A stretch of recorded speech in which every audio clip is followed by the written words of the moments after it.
আমি এই মুহূর্তে আছি সাভার পৌরসভার একমাত্র কোরবানির যে পশুর হাট সাভার রেডিও কলোনি মাঠের এই হাটটি বসেছে এবং প্রতি বছরই আসলে হাট এখানে বসে।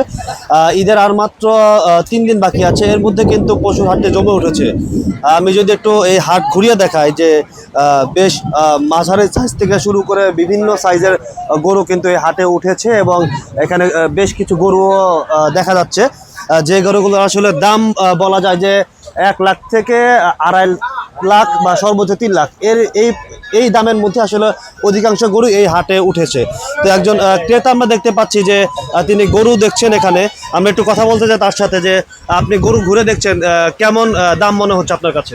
আমি গরু ঘুরে দেখছি, দাম কিছুটা বেশি মনে হচ্ছে। তো আজকে এই যে হাটে আসছি গরু নেওয়ার জন্য। আসলে আপনারা জানেন যে কুরবানি হলো সবচেয়ে পছন্দের জিনিসটি করাই উচিত। সেই দিক থেকে আজকে এই হাটে আসা এবং পছন্দের পশু আমরা দেখতেছি, যেটা পছন্দ হবে ইনশাল্লাহ আমরা সেটাই নিব। শুনছিলেন যে ক্রেতারা আসছেন, ঘুরে দেখছেন এই হাটে।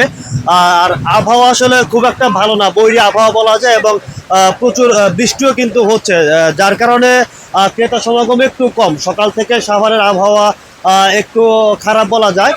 তবে যারা বিক্রেতা আছেন তারা আশা করছেন যে হয়তো বৃষ্টি কমার পর বা আরও যেহেতু 2 দিন সময় আছে, এর মধ্যে এই পশুর যে হাট, সাভার পৌরসভার একমাত্র পশুর হাট, এটি জমে উঠবে। তো এখানে আমি একজন বিক্রেতা যিনি আছেন, একজন বিক্রেতার সাথে একটু কথা বলতে চাই যে আপনারা কতগুলো গরু নিয়ে আসছেন, কোন জায়গা থেকে নিয়ে আসছেন?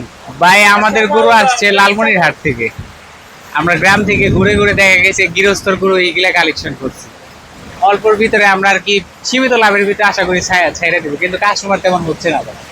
গরু আনছি মোটামুটি আমরা এখানে 4 দিন হয়ে গেছে, এখনো একটা গরু বিক্রি হয় না। এখন ভাবতেছি বাজার যে কি কিরকম হবে সেটা বুঝতে পারতেছি।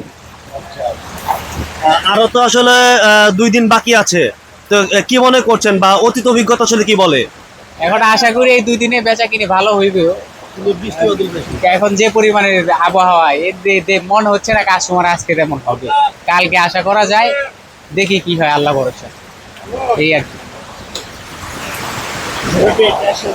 শুনছিলেন যে সাভারের যে পশুর হাট মূলত যে আশা নিয়ে আসলে এখানে বিক্রেতারা এসেছিলেন পশু নিয়ে, এখনো পর্যন্ত আসলে পুরোপুরি তারা সন্তুষ্ট না। সার্বিক যে পরিবেশ আছে, তারা আশা করছেন যে যেহেতু আরো 2 দিন বাকি আছে এবং আবহাওয়া যদি ভালো হয় সেক্ষেত্রে হয়তো পশুর বিক্রিটাও বাড়বে এবং তারা ভালো দামে পশু বিক্রি করতে পারবেন। তো এই ছিল আমার কাছে সাভারের পশুর হাট থেকে সবচেয়ে তথ্য।